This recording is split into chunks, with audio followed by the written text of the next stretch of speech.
Good afternoon, sports racers. You're watching The Show with Zefrank.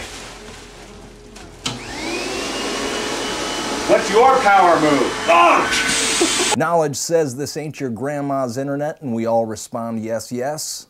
Some say who, some that it's a new renaissance, yes, yes. And for context, we go back. This is a book I received for Christmas. It's called The Da Vinci Notebooks. He was a Renaissance man, yes, yes. In it, we find unadulterated transcripts from his notebooks. Yes, yes, observations on art, invention, and the world around him, if I may. This from studies on the life and habits of animals. We read of the beaver that when it is pursued, knowing that it is for the virtue contained in its medicinal testicles and not being able to escape, it stops, and to be at peace with its pursuers, it bites off its testicles with its sharp teeth and leaves them to its enemies. Humor me for one more excerpt.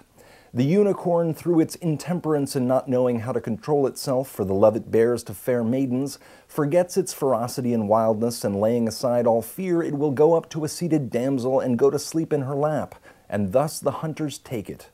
Well, that was the Renaissance then. How about now? We read of Aileen Grafe and a story that has penetrated the blogosphere. For those of you not familiar, Ms. Grafe created a virtual character named Anshay Chung in the virtual world Second Life. Within Second Life, Anshay has become a virtual real estate mogul, buying, developing, and selling virtual property for the virtual currency used within Second Life, Linden dollars. Linden dollars, however, can be officially exchanged for real money, for example on eBay. In November, Grafe announced that she was the first online personality to have become a real millionaire from profits entirely earned inside a virtual world. That got her an interview with CNET News, which was held inside of Second Life. That interview became, by my estimation, 1 billion times more interesting when hackers caused a barrage of giant penises to slowly float across the stage. It's currently not known whether these virtual penises can officially be traded for real-world penises, and if so, at what exchange rate. The interview itself didn't go so well. Aileen Grafe's husband, Guntram Grafe, filed a copyright complaint against YouTube for distributing the video.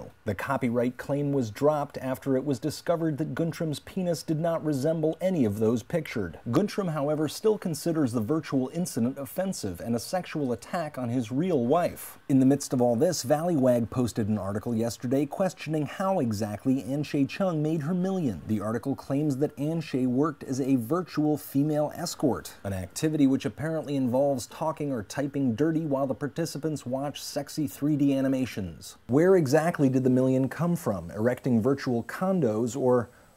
never mind.